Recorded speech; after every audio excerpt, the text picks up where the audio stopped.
The black limousine pulled up in front of the Grand Pavilion of Manhattan, and Daniel Barrett adjusted his tie knot as he watched the photographers position themselves. Beside him, Madison Reynolds smoothed her tight red dress that left little to the imagination, her perfectly styled blonde curls cascading over her tanned shoulders. She smiled at him with that possessive glint in her blue eyes, and Daniel felt a pang of satisfaction imagining the next day's headlines. New York's most influential real estate magnate arriving at the annual architecture gala with his young and stunning executive assistant. Nothing discreet, nothing hidden. Exactly as he wanted. 3 years of marriage to Isabel had become a burden that Daniel carried with growing impatience.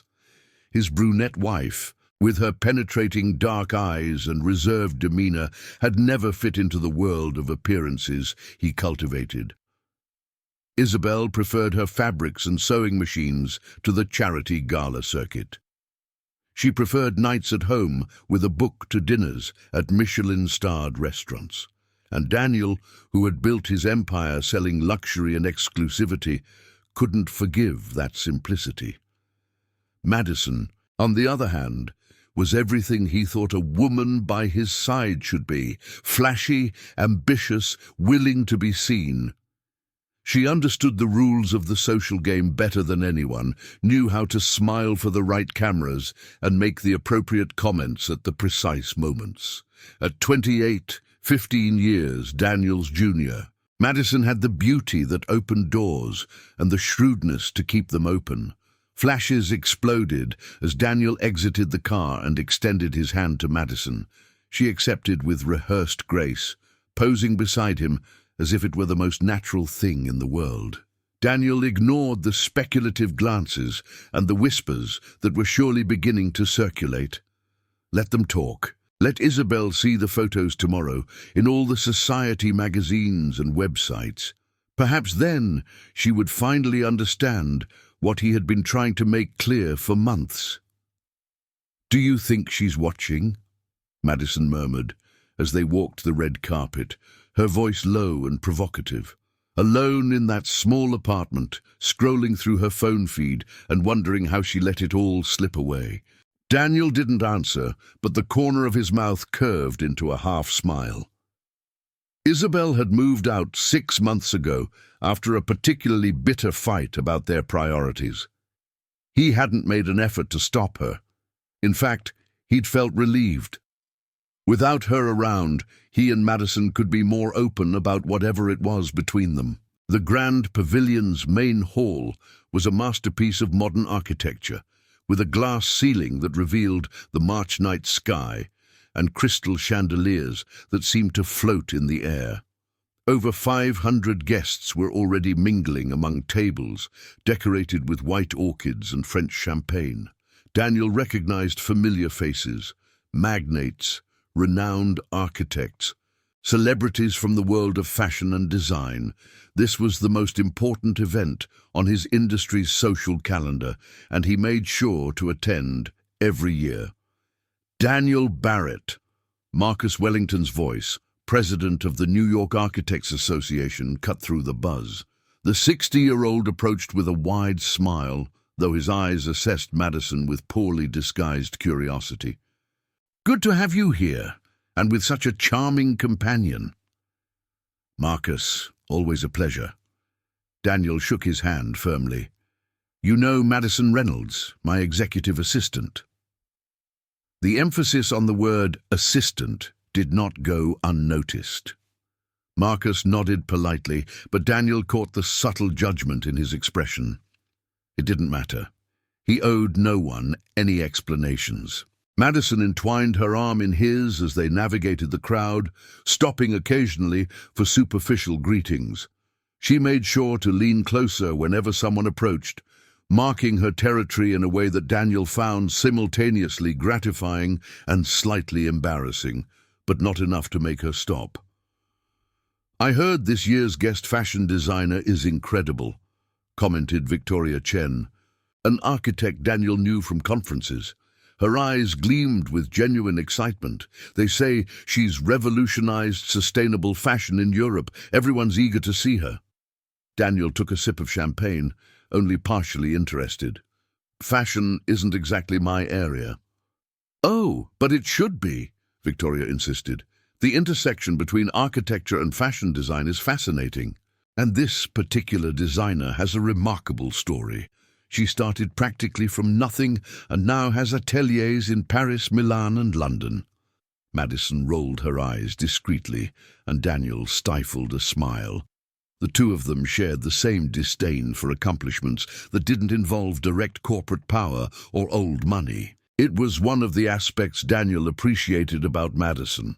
She didn't pretend to admire things she considered irrelevant. Dinner was announced, and Daniel guided Madison to their table, conveniently located near the main stage. He had paid generously for that position, ensuring he would be seen from all important angles. The meal passed in a sequence of elaborate dishes that Daniel barely noticed, more focused on observing who was talking to whom, what alliances were being formed, what business opportunities might arise from these social connections. Madison kept a possessive hand on his arm throughout the meal, occasionally whispering catty comments about other guests. That one over there in the horrible gold dress is Philip Morrison's wife, isn't she? Looks like she got dressed in the dark. Or, Jonathan Fields is looking over here with so much envy. I bet he'd love to be in your shoes. Daniel neither encouraged nor discouraged her. There was something perversely satisfying in being the object of others' envy, even if for reasons he wasn't sure he completely endorsed.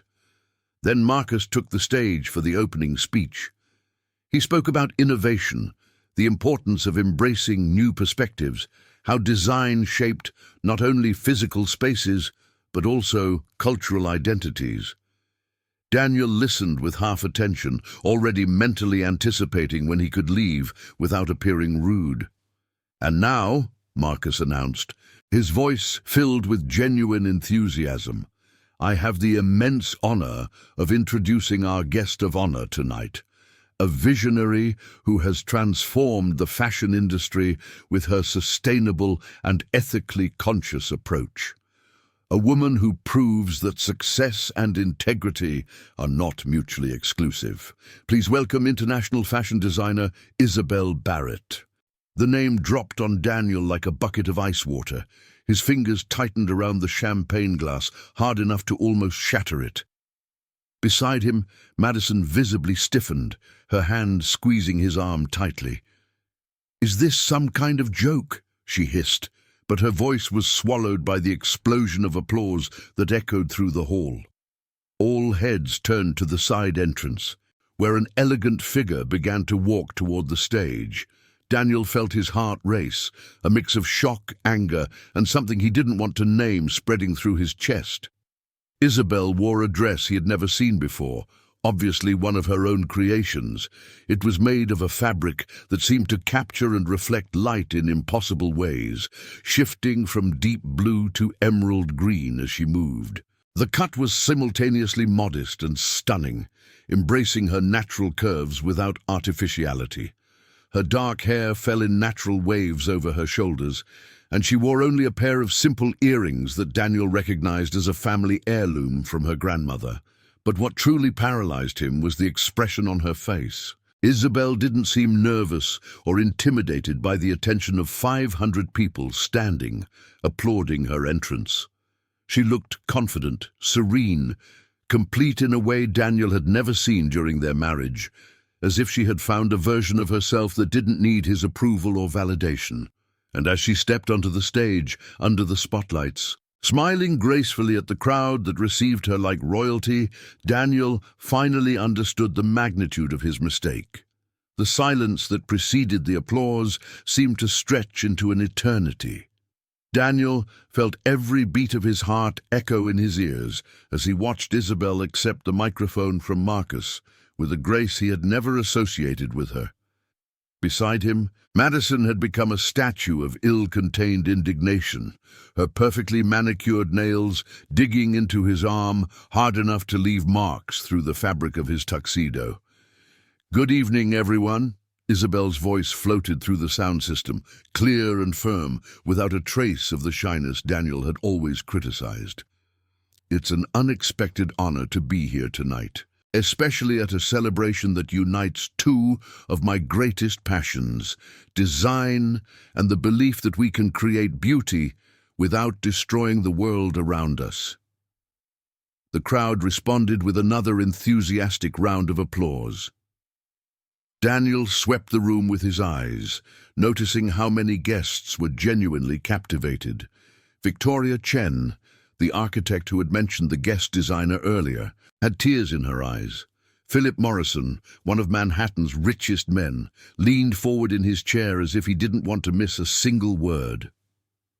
"When Marcus invited me to this event 6 months ago," Isabel continued, and Daniel quickly did the math. "It was exactly when she had moved out of the apartment they shared. I hesitated. New York held no particularly pleasant memories for me at that time, but then I realized I had left part of my story unfinished here, and the best creations I've discovered come from revisiting the places that hurt us and transforming them into something new." The irony did not go unnoticed. Daniel felt multiple pairs of eyes discreetly turning in his direction.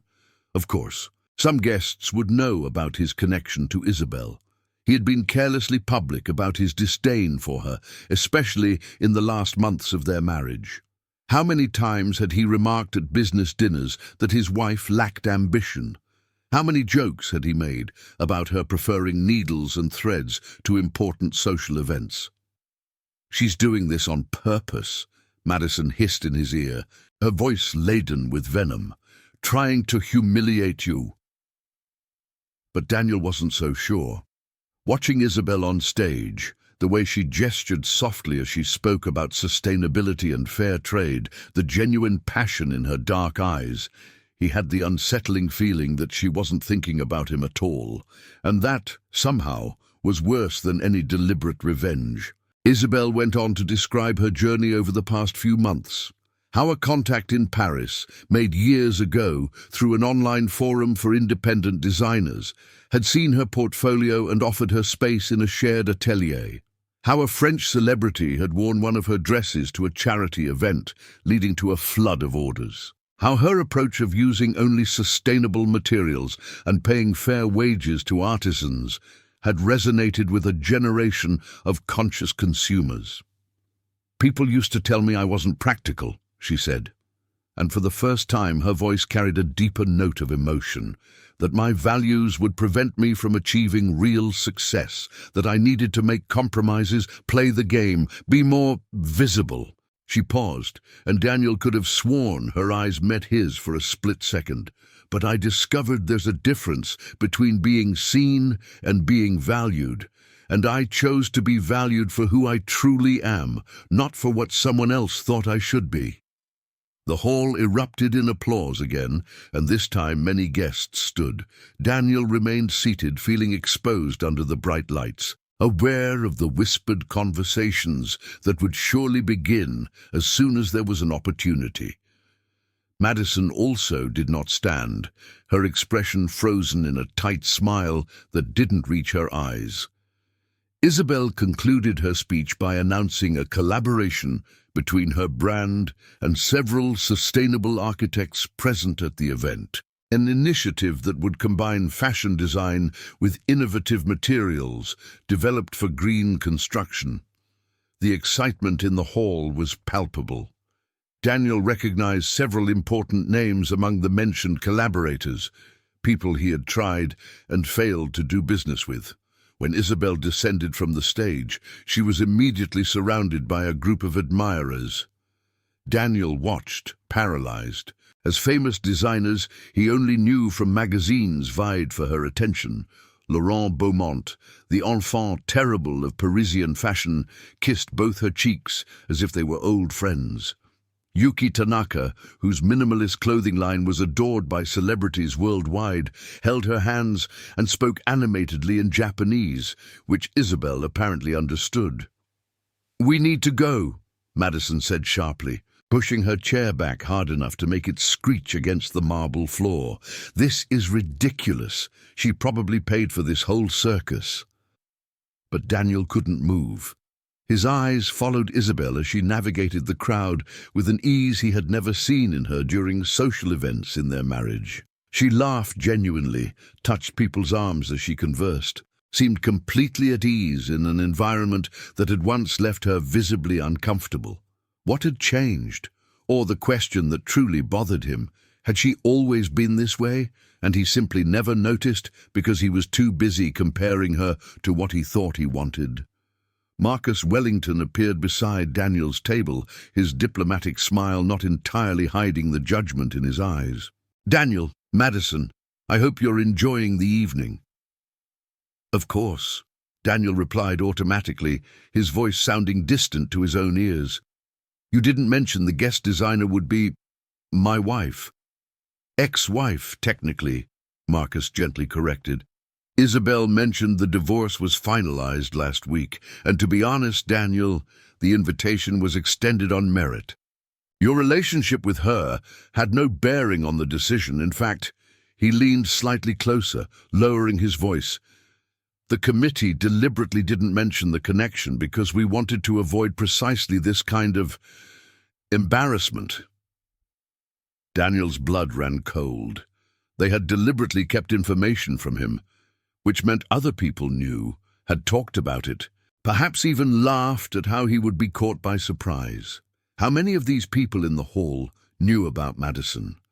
How many had seen photos of him with her in gossip magazines and websites, only to then discover that his ex-wife, had become an international fashion sensation? Daniel. The voice cut through his turbulent thoughts. He looked up to find Isabel standing a few steps away, still surrounded by her retinue of admirers, but having clearly veered off to speak with him. Up close, she was even more radiant than she had appeared from the stage. There was a light in her eyes he didn't remember seeing before, a confidence that made Madison's red dress seem desperate compared to the effortless elegance of what Isabel wore. "Isabel," he managed to say, standing up automatically. Good manners were reflexes no amount of shock could completely erase. "Congratulations on your success." "Thank you." Her smile was polite but distant, the kind of expression she probably used with strangers. And that was what truly struck Daniel. She was looking at him as if he were a stranger, as if their 3 years of marriage, all the shared dinners, all the arguments and intimate moments, had been erased or become irrelevant. "It's good to see you're doing well." Madison stood up abruptly, positioning herself beside Daniel in a way that was clearly territorial. "What an inspiring speech," she said, her voice dripping with false sweetness. "It must be wonderful to finally have something to show after all these years playing with needlework." Daniel saw Isabel's jaw tighten slightly, but she didn't take the bait. Instead, she simply tilted her head, as if acknowledging the comment but not deeming it worthy of a response. "Madison, you look exactly as I imagined." Before Madison could respond, Laurent Beaumont appeared beside Isabel, his arm casually sliding around her waist in a way that made Daniel's stomach churn. "Chérie, the Vogue people want photos. Do you have a moment?" "Of course." Isabel turned to leave, then paused, looking at Daniel one last time. "I hope you enjoy the rest of the evening, Daniel. It was interesting to see you again." And then she was gone, absorbed by the crowd of admirers and cameras, leaving Daniel standing there with the growing realization that he had just witnessed the closing of a chapter he hadn't even known needed to be concluded. The crowd around Isabel moved like a living tide, each person trying to capture a moment of her attention. Daniel remained on the edge of that circle of admiration, observing through the gaps between bodies, feeling simultaneously invisible and excessively exposed. Madison had disappeared at some point, probably to the restroom or perhaps the bar, and he couldn't muster enough energy to care which of the two options it was. Philip Morrison, the oil magnate Daniel had courted for years, trying to secure a real estate development contract, held Isabel's elbow as they conversed animatedly about something that made her eyes sparkle. Jonathan Fields, one of the East Coast's most influential architects, laughed at something she had said, his posture completely relaxed in a way Daniel rarely saw in professional settings. These were men Daniel knew, with whom he had dined, played golf, tried to impress. And now they all gravitated around his ex-wife like planets around the sun. Strong drink for a tough night? The feminine voice came from his left, filled with genuine sympathy but not pity. Daniel turned to find Victoria Chen, the architect who had mentioned the guest designer earlier, holding 2 champagne flutes. She offered one to him with a gentle smile. Is it that obvious? Daniel accepted the flute, taking a generous sip. To someone who's paying attention, Victoria tilted her head, her intelligent eyes studying his face. Yes, but most people here are too focused on Isabel to notice anything else. Hearing her name spoken aloud by someone else with that tone of reverence made something clench in Daniel's chest. You know her. I only met her tonight, but I've admired her work for months. Victoria followed his gaze to where Isabel was chatting with a group of fashion editors. There's an article about her in the March issue of Architectural Digest, about how she's collaborating with interior designers to create textiles that are both functional and sustainable. Fascinating, really. The intersection of form and environmental consciousness. Daniel hadn't seen that article. He hadn't looked for news about Isabel since she left their apartment, convinced that she would eventually come back, realizing she couldn't survive without him. The irony of that assumption now hit him with physical force. I didn't know, he admitted, the words coming out more bitter than he intended. Apparently there's a lot about her I didn't know. Victoria took a sip of her champagne, considering her next words carefully. May I offer you some unsolicited advice, Daniel, from someone who's been on the other side of a relationship where she wasn't seen? He nodded, not trusting his voice. People only truly blossom when they stop trying to fit into spaces too small for them. And sometimes those we love the most are the ones who insist on keeping them in those small spaces the most. She paused, letting the words sink in. Isabel didn't change tonight. She simply stopped hiding. Before Daniel could reply, Madison reappeared beside him, her expensive perfume arriving before her. Her eyes were slightly red, though her makeup remained flawless. Can we go now? This is getting ridiculous. Victoria Chen, Madison Reynolds. Daniel made the introductions automatically, observing the way Victoria assessed Madison with a look that wasn't hostile, but definitely critical. Nice to meet you, Victoria said politely. Are you staying for the collection preview? Isabel is going to show some exclusive pieces that haven't been publicly seen yet. No, Madison replied at the same time Daniel said, maybe. They exchanged tense glances. Madison crossed her arms over her chest, her blue eyes flashing with ill-contained frustration. Do you really want to stay here and watch your ex-wife receive more adulation? This is masochism, Daniel. It's business, he corrected, though he wasn't sure if he was being honest. Half of my potential clients are in this room. Leaving early would send the wrong message. And staying here, watching her triumph, sends what message exactly? Madison hissed, keeping her voice low but laden with venom. That you're an idiot who let something valuable slip away? Because that's what everyone here is thinking, I guarantee.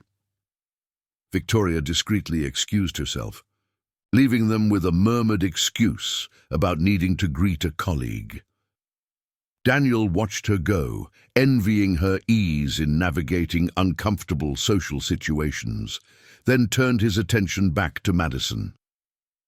Perhaps that's exactly what I need to accept, he said calmly, surprising himself with his own honesty. "That I let something valuable slip away." Madison's face cycled through a series of expressions: shock, anger, hurt, before settling into a cold mask of disdain. "Are you kidding me? That woman spent 3 years being a dead weight on your arm, embarrassing you at events, refusing to make an effort to fit into your world. And now, because she got lucky and garnered some temporary attention, you're having a crisis." It wasn't luck. Daniel found himself defending Isabel, but the words kept flowing. "Did you see those pieces she was showing in the photos, the work she described? That took years of dedication, of skill. She wasn't lucky. She worked while I—" He paused, the rest of the sentence caught in his throat. "While you what?" Madison challenged. "Supported her financially? Gave her a place to live, a respectable name. While I made her feel small for not being who I wanted her to be," Daniel completed, the truth of the words settling over him like a heavy shroud. "While I treated her like a defective accessory instead of a person with her own dreams and talents." Madison recoiled as if he had struck her. Her eyes searched his face, looking for signs that he was joking, that this was some kind of perverse test. When she found nothing but raw honesty, her expression hardened into something akin to hatred. "Then I suppose I'm the idiot here," she said, her voice trembling slightly. "Thinking what we had meant something. That you saw me as more than just a distraction from your boring wife." "Daniel?" "No." She raised a hand, cutting him off. "I'm not going to stand here and be an audience for your pathetic epiphany. You want to spend the night torturing yourself over letting your precious Isabel slip away. Do it alone." She turned so sharply that her high heels made a shrill sound against the marble floor. Daniel watched her leave, carving a path through the crowd toward the exit, and felt relief. Not sadness, not regret, but a pure and simple relief from not having to maintain that facade any longer. How many times during his affair with Madison had he felt faintly sick with himself? How many nights had he returned home from her apartment and taken a shower that was too hot, as if he could wash away the feeling of playing a role? He had convinced himself that Madison was what he wanted, young, ambitious, willing to be seen by his side, but in truth she was just another version of the same mistake, another attempt to fill a void he himself had created. The crowd began to move toward the adjacent hall where the collection presentation would take place. Daniel allowed himself to be carried by the current of bodies, not making a conscious decision to stay, but also making no effort to leave. He found a spot at the back of the transformed hall, where rows of chairs had been arranged before an illuminated runway. The lights gradually dimmed as guests settled into their seats. Soft music began to play, something instrumental and modern that Daniel didn't recognize. Then the runway lights came on, and the first model appeared wearing a creation that stole the collective breath of the room. It was a dress that seemed to be made of water and light, woven in shades of blue and silver that moved like waves with each step of the model. Daniel knew nothing about fashion, but even he could see that this was art in its purest form. It wasn't just clothing, it was a statement, a philosophy embodied in fabric and form. More models followed, each wearing pieces that told different stories. An ensemble in earthy tones that seemed to grow from the earth itself. A red dress that captured the essence of fire without being literal. Garments that were simultaneously practical and poetic, each stitch testifying to hours of meticulous work. And then Isabel appeared at the end of the runway, not modeling but simply walking, waving gracefully to the audience who had risen in a spontaneous ovation. The models lined up behind her, and photographers rushed forward to capture the moment. Daniel remained seated, paralyzed, watching the woman he had underestimated for years finally receive the recognition she had always deserved. Her eyes met his across the distance and the crowd. For a moment, just a brief moment, something passed between them. Not anger, not triumph, but something softer. Recognition, perhaps, or farewell. Then she turned to greet the designers and editors who were already flocking around her, and the moment passed. Daniel remained seated, even after most guests had moved on to the post-presentation reception. The hall was almost empty when he finally stood, his legs stiff from staying in the same position for too long.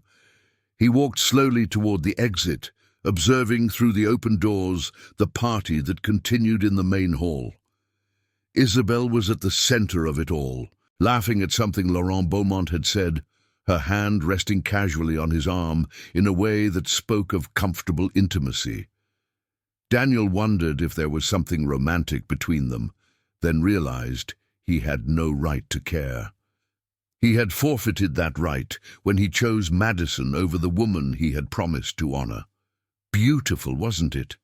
Marcus Wellington had materialized beside him, his eyes also fixed on the scene in the main hall. Yes, Daniel admitted. It was. She's going far, Marcus continued. She already has invitations to show in Milan and Paris next season. Vogue is negotiating a cover story. And I've heard rumors that a major luxury brand wants to acquire a stake in her company. He paused, then added gently, "You could have supported that, you know. Could have been part of her journey." "I know," Daniel said, the admission costing him more than he expected. "I know." The night had grown cool when Daniel finally left the Grand Pavilion, refusing the waiting limousine and opting to walk through the streets of Manhattan. His footsteps echoed against the concrete as he walked with no specific destination. His hands buried in his tuxedo pockets, his tie loosened around his neck. Around him, the city pulsed with nightlife. Couples laughing as they exited restaurants, yellow cabs cutting through traffic, neon lights reflecting in puddles from an earlier rain. He passed a display window showcasing televisions, all tuned to different channels. One of them showed images from the gala, and Daniel stopped abruptly, recognizing Isabelle on the screen. She was being interviewed by an enthusiastic reporter, her graceful gestures as she apparently explained something about her collection. Even without audio, through the thick glass of the display window, he could see the passion on her face, the way her eyes lit up when talking about her work. How many times had he seen that same expression during their marriage and ignored it? How many nights had Isabelle tried to share her dreams and projects with him, only to be interrupted by a work call or a dismissive comment about how she needed to be more realistic? Daniel remembered one specific occasion, about a year before their separation, when she had stayed up all night finishing a dress for a local client. She had walked into their bedroom at dawn, with dark circles under her eyes, but smiling, holding the finished piece as if it were a treasure. "Look, Daniel," she had said, her voice hoarse with fatigue but full of pride. "I achieved that ombre effect I'd been trying for weeks." He had glanced briefly at the blue dress, mumbled something about her needing more sleep, and returned his attention to the emails on his phone. He moved away from the display window, Isabelle's image on the television burning into his retina. His legs automatically carried him towards the Upper West Side, to the building where they had lived together. It was an elegant but not ostentatious building, with a uniformed doorman and a discreetly luxurious lobby. Isabelle had chosen the apartment, drawn by the abundant natural light streaming in through the large windows. Perfect for her work, she had said. Daniel had agreed primarily because the price was reasonable and the location convenient. Now, standing across the street, looking up at the seventh-floor windows where a light still shone, he wondered who lived there now. He had sold the apartment 3 months after Isabelle left, unable to bear the constant reminders of his failure. The spare room she had converted into a studio, with her sewing machine by the window and rolls of fabric organized by color. The kitchen where she experimented with recipes on Sundays, always insisting that cooking was as creative as sewing. The living room where they had had their last devastating fight. "You don't respect me," Isabel had said that night, her voice finally breaking after months of mounting tension. She wasn't shouting. Isabel rarely shouted, but there was a firmness in her tone he had never heard before. "You don't respect my work, my dreams, or even who I am as a person." "That's ridiculous," Daniel had retorted, exasperated. "I pay all the bills for this apartment. I gave you the freedom to pursue this sewing hobby without worrying about money. How is that not respect? Because you call it a hobby." The words had burst from her with repressed force. "Because you introduce me to your colleagues as my wife who likes to make clothes, as if I were a child playing dress-up. Because every time I mention an order or a project, you change the subject or check your phone. Because when I said I wanted to formally study fashion design, you laughed and said I was too old to go back to school." "I was being realistic," Daniel had argued, feeling cornered and reacting defensively. "You're 32, Isabel. Most people who make it in the fashion industry start much younger. I was just trying to protect you from disappointment." She had looked at him for a long moment, and Daniel saw something die in her eyes. Not anger, but something worse. Resignation. "You weren't protecting me, Daniel. You were keeping me small because that's how you needed me to be. Someone who would make you feel important by comparison." The memory still hurt, perhaps because now, standing on the cold street looking at windows that were no longer his, Daniel could recognize the truth in those words. He had felt threatened by Isabel's passion, by the way she could completely lose herself in her projects, forgetting to eat or sleep when she was working on something special. That intensity made him feel inadequate somehow, as if his own business success was less valuable because it wasn't accompanied by the same pure joy he saw in her when creating. So he had started to diminish her. Subtle comments at first, easily disguised as jokes or practical concern.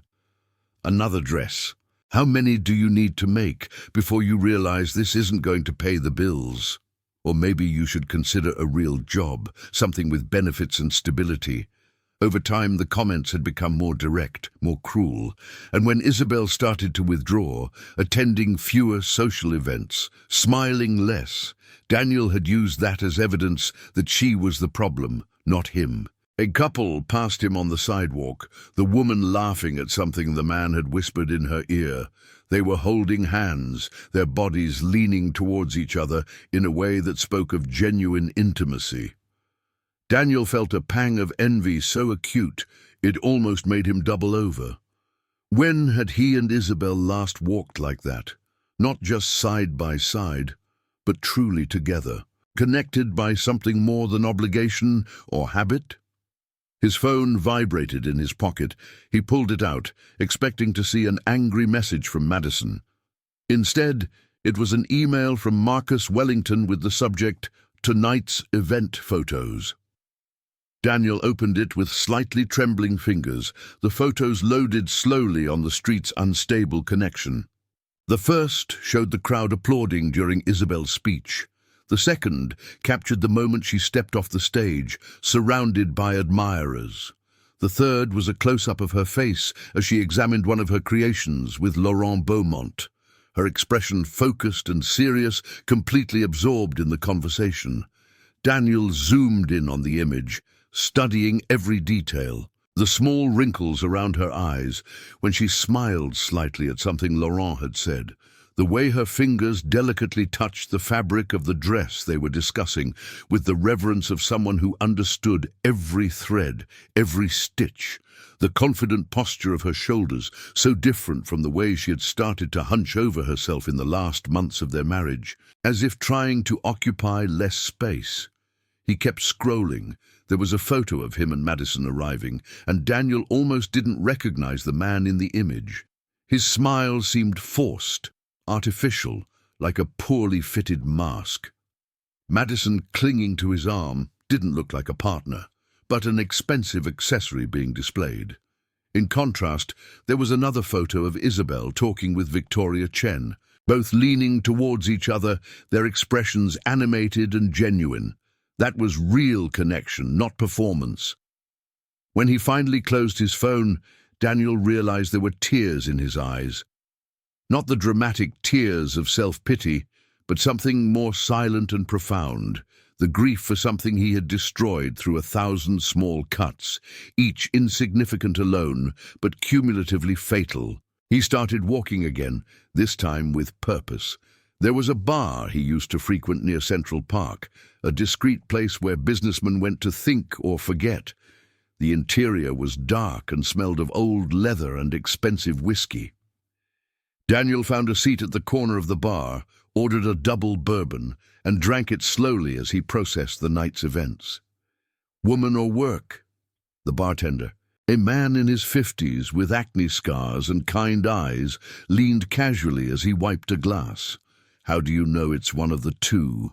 Daniel asked, hearing the bitterness in his own voice. Because men at your level of existential despair rarely come here for other reasons.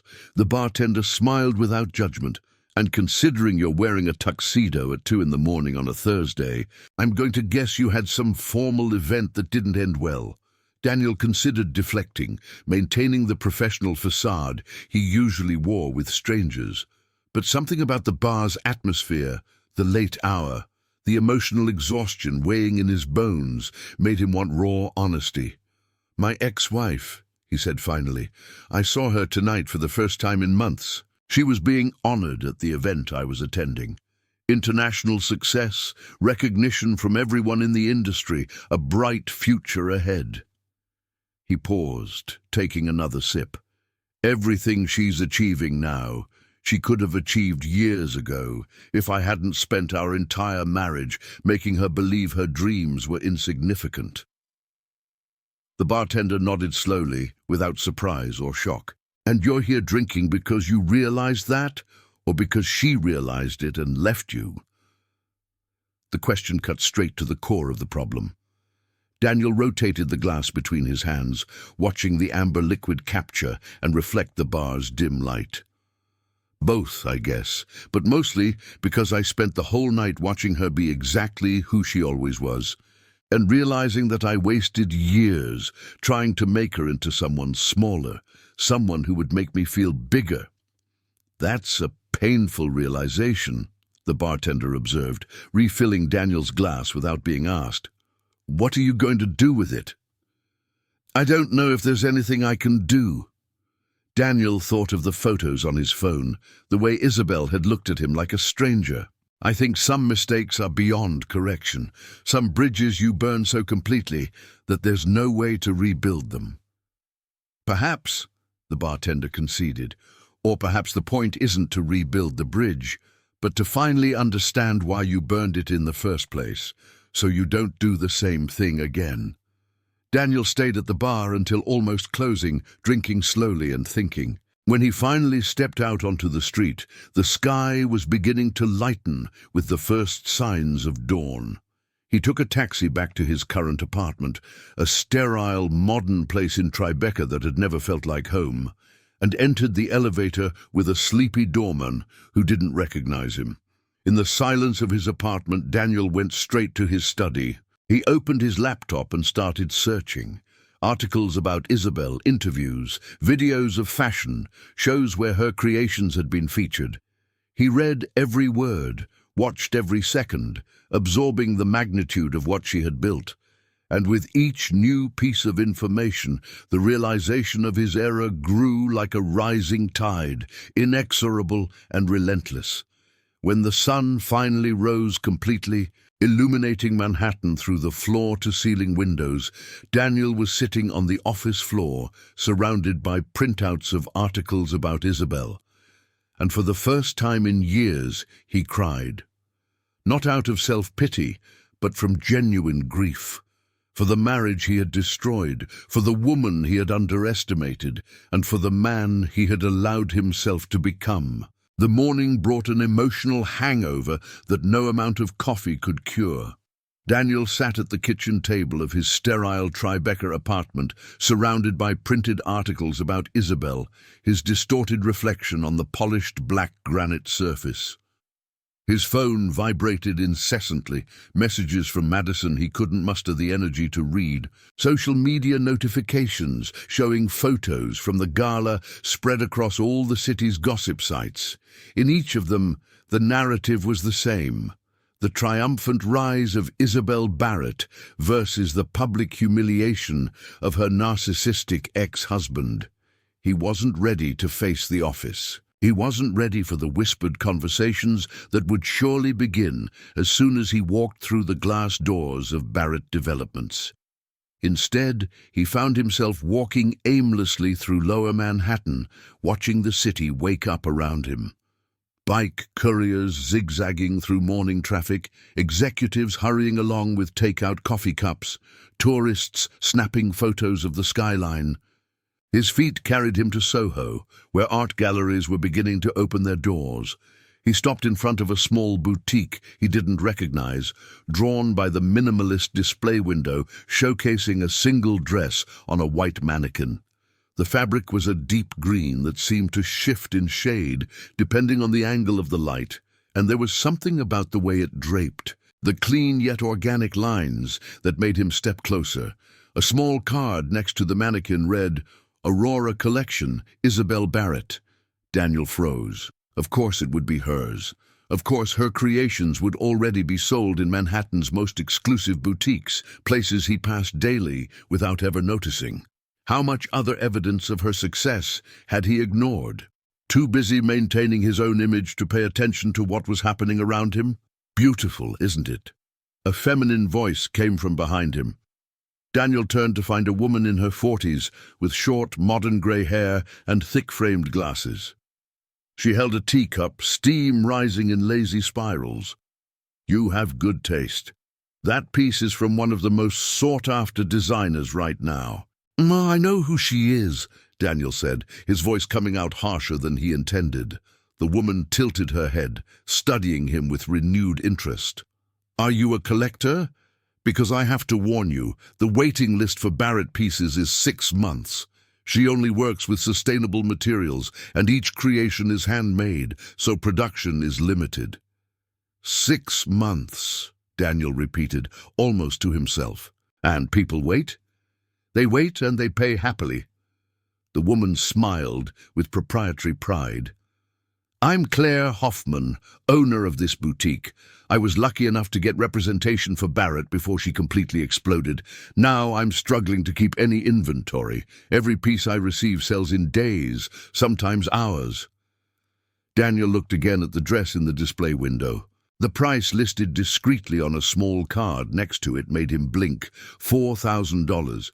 It wasn't an absurd amount for luxury fashion, but for someone he had accused of playing at a hobby, it was a powerful statement.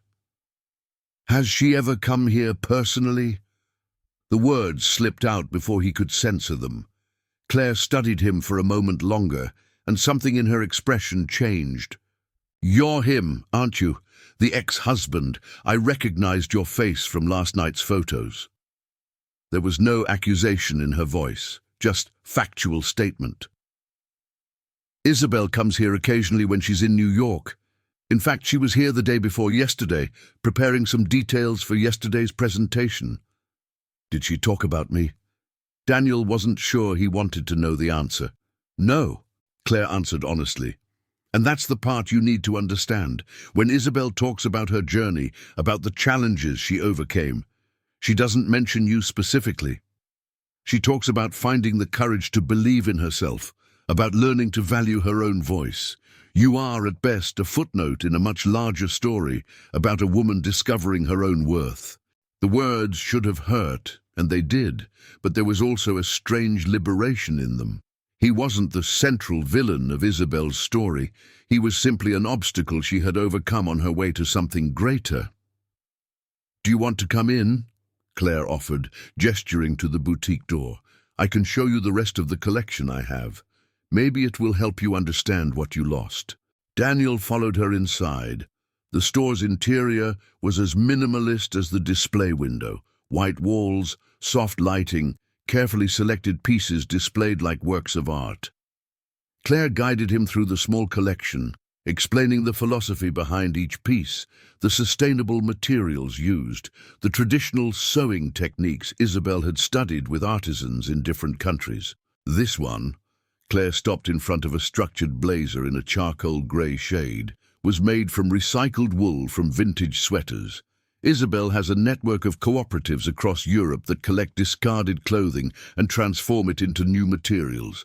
She pays fair wages, ensures safe working conditions, and still manages to create pieces that compete with leading fashion houses in terms of quality and design. Daniel lightly touched the fabric. It was incredibly soft, with a rich texture that spoke of careful craftsmanship. How did she learn all this? Determination and time.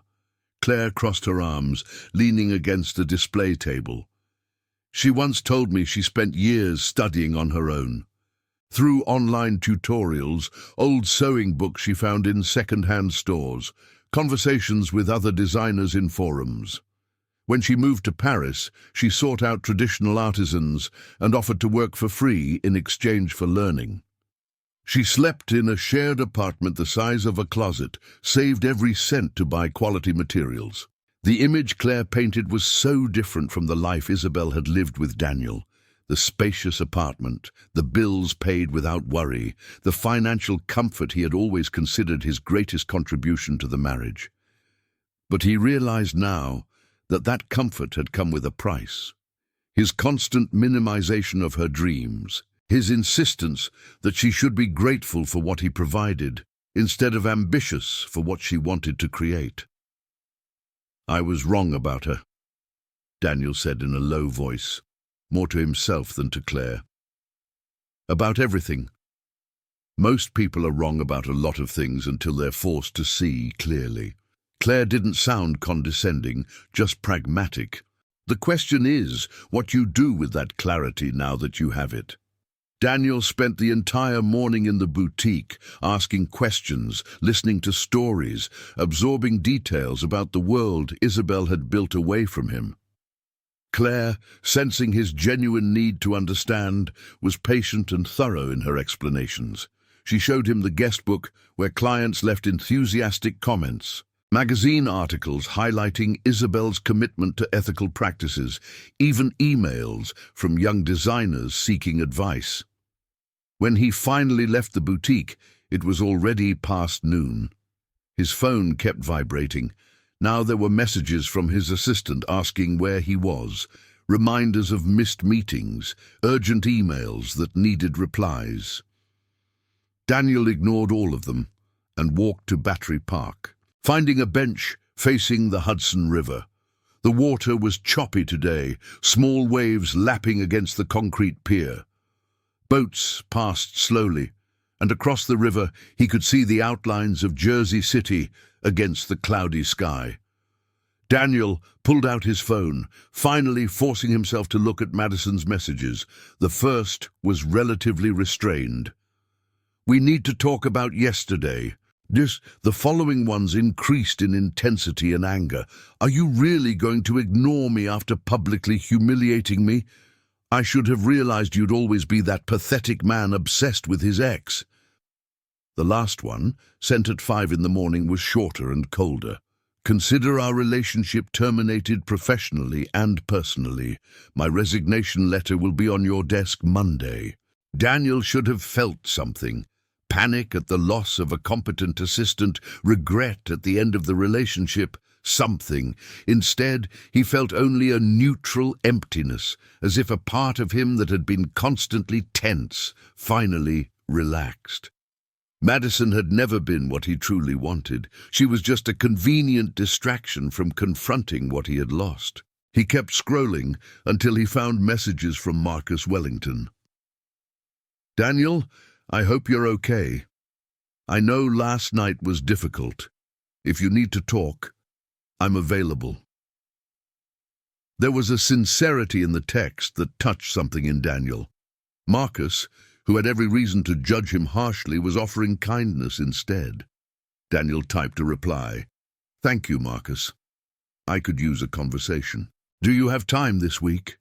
The reply came almost immediately. "How about today? Afternoon coffee at Union Square Cafe at 4. They met at a corner table, away from the windows and the restaurant's main thoroughfare. Marcus was already there when Daniel arrived, 2 steaming coffees on the table. He gestured to the empty chair without commenting on Daniel's worn appearance. The red eyes from lack of sleep, the crumpled tuxedo from yesterday that he still wore because he hadn't gone home to change. "You look like someone who had a long night," Marcus observed gently, pushing one of the coffees towards Daniel. "More like a long night followed by a revealing morning." Daniel picked up the cup, grateful for the warmth against his hands. "I've spent the last few hours learning more about my ex-wife than I learned during 3 years of marriage." Marcus took a sip of his own coffee, considering his words. "Isabel is remarkable, and not just for her talent, although that is extraordinary, but for the integrity with which she conducts her life and work. It's rare to find someone so young with such clarity of purpose. I made her believe that clarity was naivety." Daniel felt the shame burn in his throat. Every time she spoke about her values, about wanting to build something ethical and sustainable, I treated it as childish idealism, as if the only real way to succeed was to compromise your principles. And now she's proving you wrong, and Marcus didn't say it with cruelty, just as a fact. Isabel built an empire based precisely on those values you ridiculed, and people don't just respect that. They pay more for it, wait months for her products, defend her brand as if it were a personal cause. Daniel thought of the guest book in Claire's boutique, the passionate messages from clients talking about how wearing Isabel's creations made them feel part of something bigger. "I built buildings," he said slowly, articulating a thought that had been forming for hours. "Beautiful, functional, profitable buildings, but no one writes emotional letters about how my condos changed their lives. No one waits 6 anxious months to live in one of my apartments. I sell luxury, but Isabel sells meaning." "It's not a competition," Marcus said softly. "But yes, there's a difference between success that impresses and success that inspires. Isabel inspires." They sat in silence for a moment, observing the restaurant's movement around them. Waiters navigated between tables with balanced trays. Couples conversed over menus. A group of businesswomen laughed at something at a nearby table. Normal life happening while Daniel's world rebuilt itself in new and uncomfortable ways. "What do I do now?" Daniel finally asked, hearing the desperation in his own voice. "How do I fix something I broke so completely?" Marcus placed his cup on the table, his eyes meeting Daniel's with a gentle honesty. "You don't fix it, Daniel. At least not in the way you're thinking. Isabel doesn't need you or your regret to move forward. She's already doing that spectacularly well on her own. The work here isn't to win her back. It's to understand why you hurt her, to confront the insecurities that led you, to diminish her, and to ensure you never do that again to anyone else." The words settled upon Daniel with the weight of inconvenient truth. He had come to this conversation secretly hoping Marcus would give him some plan, some strategy to make Isabel see him again, to prove he had changed. But Marcus was right. This wasn't about Isabel. It should never have been about molding her to suit his needs. Now it couldn't be about molding her to alleviate his guilt. "So I just accept that it's too late?" Even as he said the words, Daniel felt their truth. "You accept that some doors close permanently?" Marcus nodded. "And you use that acceptance to become a better person. For the next person, for future relationships, professional and personal. You learn that someone else's success doesn't diminish yours, that supporting someone's dreams doesn't make you smaller. That true love means celebrating who the person is, not trying to sculpt them into who you think they should be." Daniel closed his eyes, letting the words sink in. When he opened them again, Marcus was watching him with something that could be compassion. "This is going to hurt for a while," Marcus continued. "Seeing her success, knowing you could have been part of that journey but chose to." Marcus's suggestion about accepting closed doors echoed in Daniel's mind over the next few days. He returned to work on Monday, faced Madison's resignation letter with a silent nod to the HR department, and tried to resume some kind of normality. But normality seemed like an alien concept now, something that belonged to a version of himself that no longer existed.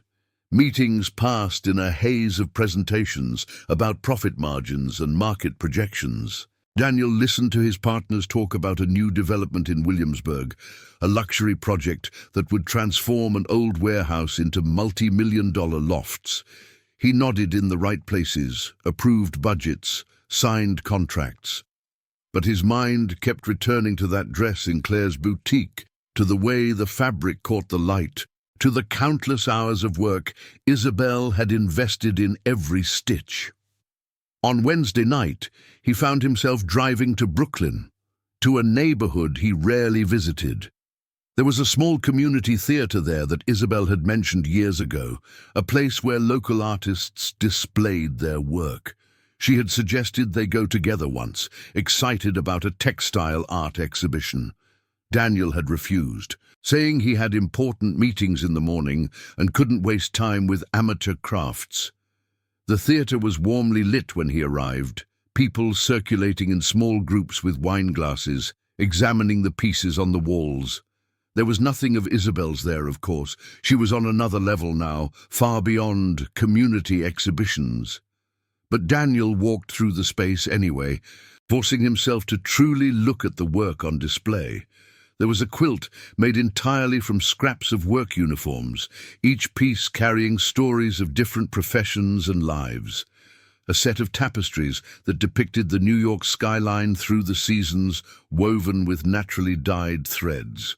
An installation of dresses suspended from the ceiling, each representing a different phase of the moon through silver embroidery on indigo fabric.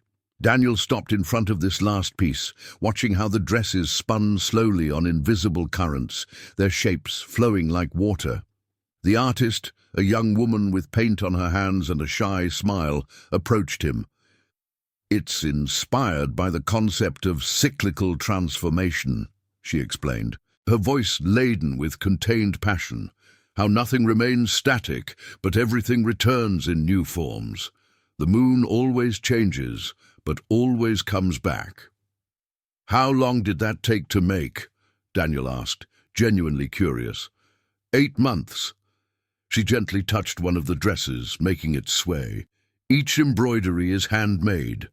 I learned the technique from my grandmother, who learned from hers.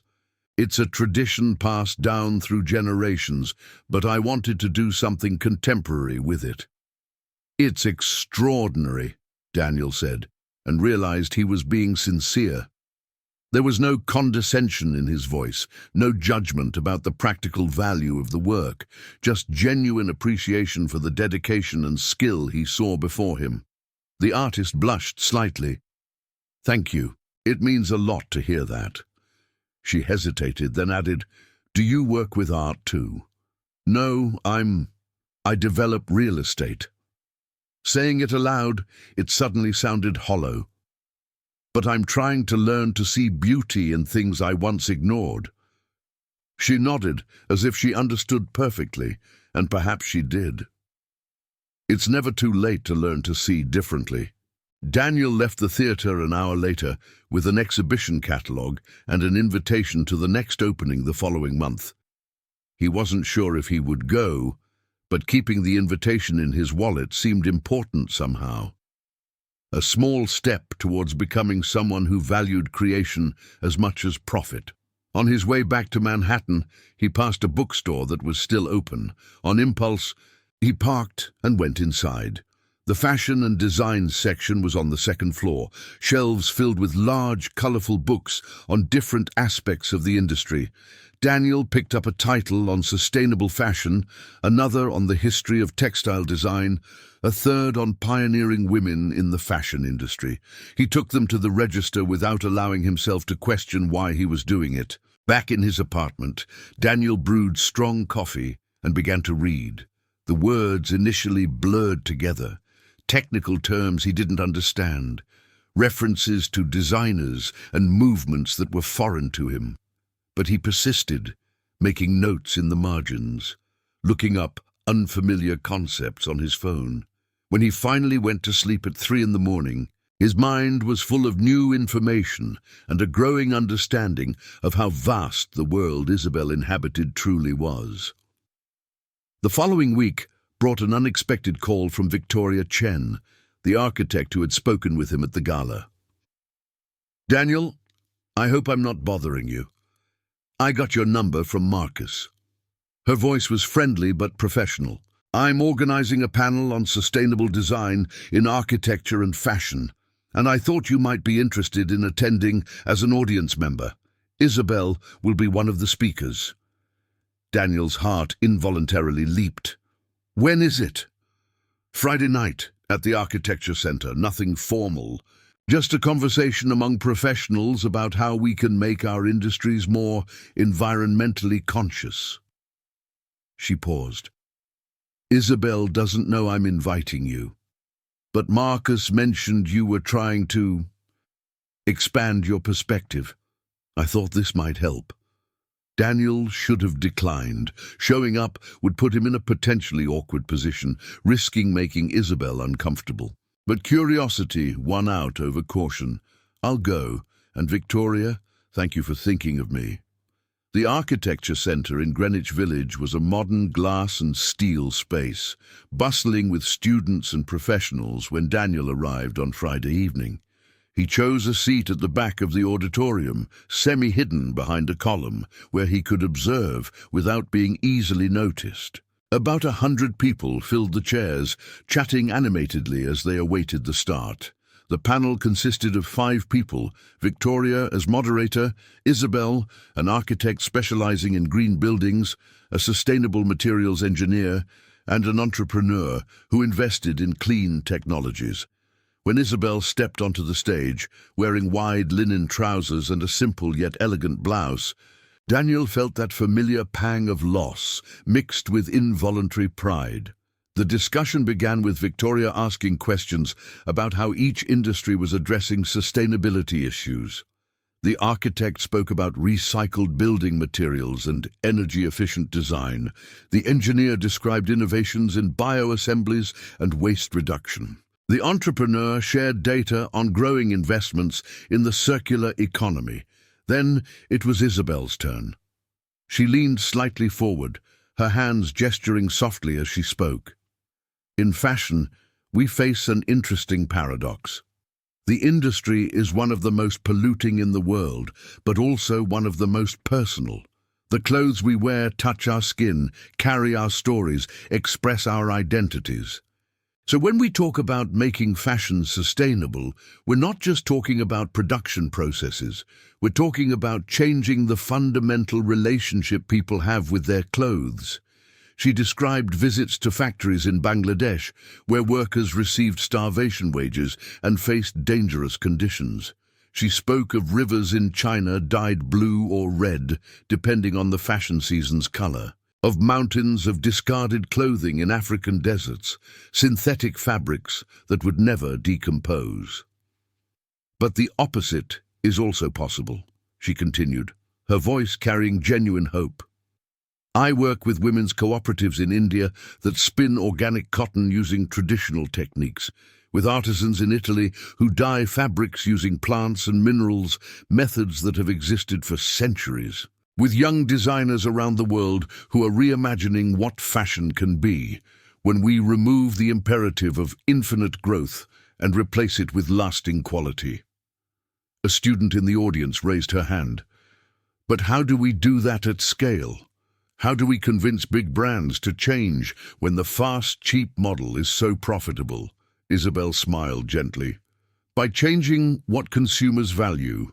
When people start asking who made their clothes, under what conditions, with what materials, brands are forced to respond. It won't happen overnight, but it is happening.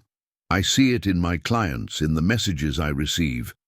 People are tired of buying something that will last a season and then fall apart. They want to invest in pieces that last for years, that carry meaning, that don't come at the cost of human exploitation or environmental destruction. Daniel found himself nodding involuntarily, totally absorbed in her words. This was the Isabel he had only known in glimpses during their marriage, in the rare moments when she allowed herself to speak passionately about her work before he changed the subject or made some dismissive comment. Here, with an audience that truly listened, she shone with an intensity that was almost physical. The discussion continued for another hour, touching on topics ranging from fair trade certifications to innovations in biodegradable packaging. The entrepreneur on the panel mentioned being interested in investing in Isabel's brand, and Daniel observed how she handled the offer diplomatically, neither rejecting nor accepting, but asking intelligent questions about terms and values that showed her sophisticated understanding of business. During the question and answer period that followed, someone asked Isabel about her biggest challenge in building her brand. She was quiet for a moment, considering. "Believing I deserve to take up space," she finally said, her voice softer but no less firm. "For a long time, I heard that my ideas were impractical, that my values would prevent me from achieving real success. And part of me internalized that, began to believe that maybe I was wrong for wanting to do things differently. The biggest challenge was unlearning that doubt, reminding myself daily that integrity and success are not mutually exclusive." Her words echoed through the auditorium, and Daniel saw several people nodding in recognition. How many others there had faced similar doubts? How many had been discouraged from pursuing visions that didn't fit conventional models of success? When the panel ended, Isabel was immediately surrounded by people wanting to ask additional questions, exchange business cards, take photos. Daniel watched from his hidden spot, debating whether he should approach or simply leave discreetly. The decision was taken out of his hands when Victoria appeared beside him. "You stayed," she observed with approval. "What did you think?" "Eye-opening," Daniel admitted. "I understand so little about what she does, about what anyone here does, really. My world has always been about maximizing profit per square foot, about selling luxury as a commodity." "And now?" Daniel watched Isabel laugh at something a young designer had said, her posture relaxed and confident. "Now I'm realizing that building things that merely impress might not be enough. Perhaps we should be building things that matter." Victoria followed his gaze. "Do you want to speak with her? I could facilitate an introduction." "No." Daniel shook his head, finally certain of something. "She deserves this night without having to deal with ghosts of the past. I came to learn, not to interrupt." "That's growth," Victoria said gently, "recognizing when your presence isn't needed or wanted." Daniel stayed until the very end, until the crowd began to disperse and the auditorium lights were partially dimmed. He saw Isabel leave, chatting animatedly with the architect about a possible collaboration, her gestures expressive, her laughter genuine. She didn't look his way once, and Daniel realized that was okay. Better than okay, in fact. It was as it should be. Stepping out into the cool March night, Daniel felt something settle in his chest. It wasn't closure exactly. Closure suggested something had ended, when in fact he was just beginning to understand how much he had lost and why. But it was a start of acceptance, of recognizing that some stories don't have redemptive endings where everything is forgiven and rebuilt. Some stories simply end, and the work is to carry the lessons without letting the weight crush everything else. He walked through the streets of the village, passing cafes where people laughed and chatted, galleries displaying art in lit windows, street musicians playing to small crowds. Manhattan pulsed with creative life, and for the first time in years, Daniel allowed himself to truly see it, not as a backdrop for his own ambitions, but as something valuable in itself. The following Saturday, Daniel woke with a sense of purpose he hadn't felt in weeks. He brewed coffee, sat at his kitchen table with one of the sustainable design books he'd bought and truly read, not just skimming the words, but absorbing concepts, making connections, allowing himself to be a student instead of always the expert. His phone rang around 10 in the morning. It was an unknown number, and Daniel almost didn't answer before curiosity won out. "Daniel Barrett?" The voice was feminine, young, with a slight accent he couldn't immediately place. "Yes, who is this?" "My name is Amara Singh. I'm Isabel Barrett's assistant. She asked me to get in touch." There was a pause, and Daniel felt his heart inexplicably quicken. "Isabel is aware that you attended the panel on Friday. Victoria Chen mentioned your presence." Daniel closed his eyes, mortified. "I didn't mean to bother her. I just wanted to learn." "She understands that," Amara continued, her voice professional but not cold. "And she asked me to relay a message. Isabel would appreciate it if you could talk in person if you're willing. Not something public, just a private conversation to..." Well, she didn't specify exactly, but she said it feels necessary. Daniel gripped the phone so tightly his knuckles turned white. "When? Where?" "Tomorrow, Sunday at 2 in the afternoon. There's a small coffee shop in Brooklyn near Prospect Park. The Wandering Bean. Do you know it?" "I'll find it." Daniel was already reaching for a notebook to jot down the address. "Mr. Barrett," Amara hesitated. "Isabel mentioned this conversation is important to her. Please be on time and be honest." After hanging up, Daniel sat in silence for long minutes, his coffee growing cold and forgotten beside him. Isabel wanted to talk to him. After weeks of distance, after he had destroyed everything they built together, she was offering a chance for dialogue. He didn't know whether to feel hopeful or terrified, so he felt both simultaneously. Sunday dawned clear and unusually warm for March. Daniel arrived at the Wandering Bean 20 minutes early, his hands sweating as he held a copy of the book he was reading like a talisman. The cafe was small and cozy, with exposed brick walls, macrame hanging plants, and the rich aroma of freshly ground coffee permeating the air. Isabel arrived precisely at 2, wearing simple jeans and an ivory sweater, her dark hair pulled back in a loose ponytail. She looked different in daylight, without the armor of elegant dresses and formal events, more real, more human. Daniel automatically stood as she approached the table he had chosen in the cafe's most discreet corner. "Daniel," she said in greeting, her voice neutral but not hostile. "Isabel, thank you for agreeing to meet." He gestured to the empty chair. "Can I get you anything? Coffee, tea?"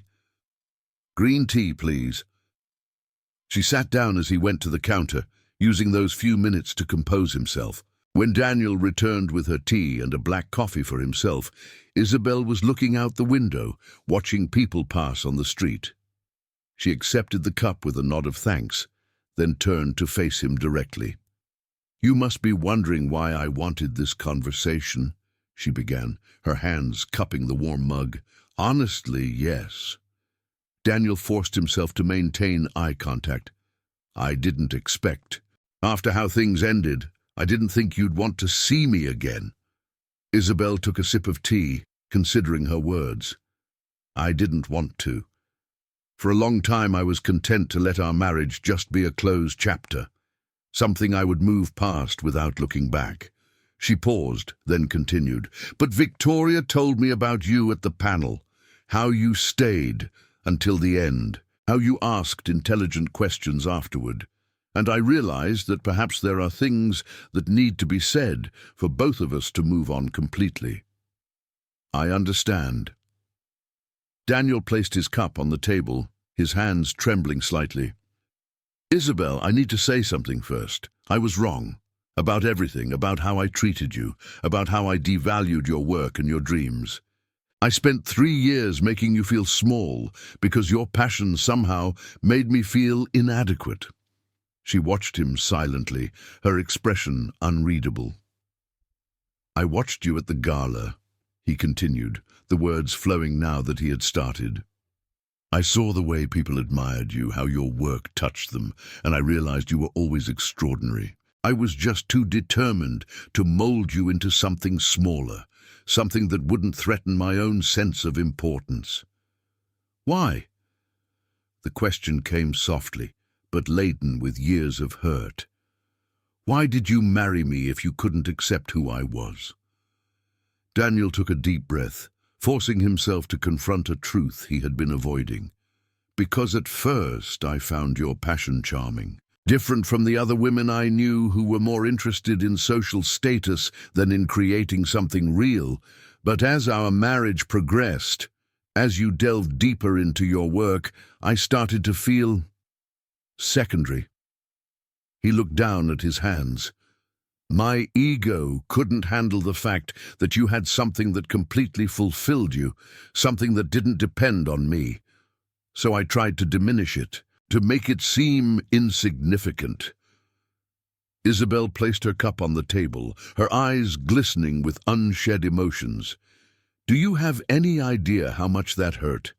How many nights I spent questioning my own worth, wondering if I was wrong to want more than just to be someone's wife? I know now, Daniel felt his own throat tighten, and I'm sorry, more than I can adequately express. You deserved a partner who celebrated your accomplishments, not someone who felt threatened by them. They sat in silence for a moment, the cafe's background noise filling the space between words. Someone laughed loudly at a nearby table, the coffee machine hissed, plates clinked. Normal life happening while they dissected the wreckage of their shared past. I need you to understand something. Daniel, Isabel finally said, her voice firm but gentle. I don't forgive you, at least not yet. Forgiveness is a process, and I'm still working on not letting how you treated me affect my self-confidence, but I'm also not holding a grudge against you. What I feel now is mostly sadness for wasting 3 years on each other when we clearly wanted fundamentally different things. We were incompatible, Daniel said slowly, testing the words. Not just in personality, but in core values. I valued appearances and status. You valued integrity and meaning. Yes, Isabel nodded. And perhaps if we had recognized that sooner, we could have spared ourselves a lot of pain. But we didn't. We both tried to force something that didn't fit. You tried, Daniel corrected. I just criticized while you did all the emotional work of trying to save our marriage. Isabel considered this, then agreed with a small nod. Perhaps, but I also wasn't completely honest. I should have left long before I finally did. I stayed partly out of fear, partly out of hope that you would change. That wasn't fair to me or to you. The brutal honesty of the conversation was both painful and liberating. Daniel felt layers of defensiveness and denial peeling away, leaving only raw truths that were impossible to avoid. What happens now? He asked. With you, I mean. Where do you go from here? A small smile touched Isabel's lips, the first since she had arrived. Everywhere. I have invitations to showcase in 3 fashion capitals next season. A collaboration with a sustainable home decor brand. Discussions about expanding into a children's line. She paused, and her smile softened. And I'm happy, Daniel. Genuinely happy in a way I never was during our marriage, waking up every day, doing work that matters, with people who value what I value, that is, liberating. I saw Laurent Beaumont with you at the gala, Daniel said, trying to keep his voice casual. Are you together? Isabel laughed, a light sound that held no malice. No. Laurent is gay and happily married to his husband of 10 years. But he's a wonderful mentor and helping me navigate aspects of the industry that are new to me." She tilted her head. "Why, does it matter?"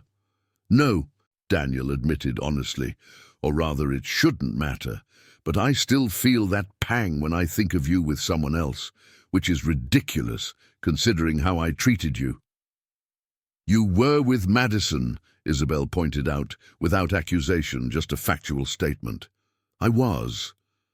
Daniel rubbed his face with his hands, and that was another monumental mistake. Madison was a distraction, an attempt to fill a void with something that seemed easier than confronting my own problems.